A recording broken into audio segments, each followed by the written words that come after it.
դպրոցից երեխան պետք է դուրս գա կրթված, բարեկիրթ։ Եթե ուզում եք իմանաք, գրագիտություն սովորելուց հետո ամենամեծ եւ ամենաբարձ խնդիրը դա բարեկիրթ երեխա դաստիարակելն է։ Հայ ես խնդրում եմ, որպեսզի դուք գրագետ բարեկիրթ երեխաներ թողարկեք դպրոցներից, ինչպես ասում։ Դրա շուրջ ինքներդ մտածեք։ Դպրոցից դուրս եկած երեխան պետք է դպրոցի հոտ կա։ Եվ յուրաքանչյուր դպրոց իր տրադիցիաները պետք է ունենա։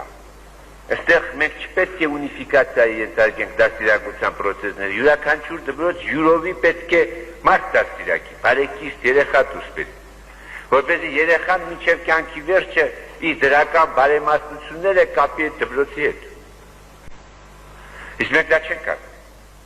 Իսկ եթե դա չենք անում, դպրոց չկա։ Դպրոցը ամբողջ աշխարհի ձևավորում է։ Դրա համար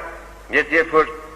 մտածում կամ խոսում եմ մանկավարժների մասին, ես այն օրը ասեցի, մանկավարժի աշխատանքը դա ինժեների աշխատանք չէ,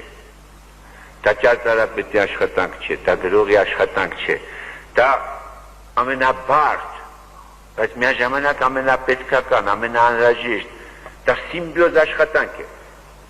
Մանկավարժական աշխատանքը դա տեխնություն է, դրա համար էլ մանկավարժներին ասում են մշակներ։ Դուք մարդ եք ձևավորում։ Ես այն օրը, քանի որ ինժեներ եմ անդադ համացնել, մենք որպեսզի ինչ-որ մի առարկա սարքենք, ձևափոխում ենք կամ դեֆորմացիայի միջոցով, կամ կտրման միջոցով, տաշեղ է ստանում, ինչ-որ կոնֆիգուրացիա է ստանում։ Դուք իրավունք չունեք ոչ դեֆորմացնել հոգին, ոչ էլ տաշեղ անել աշակերտին, բայց պետք է մարդ դաստիարակել։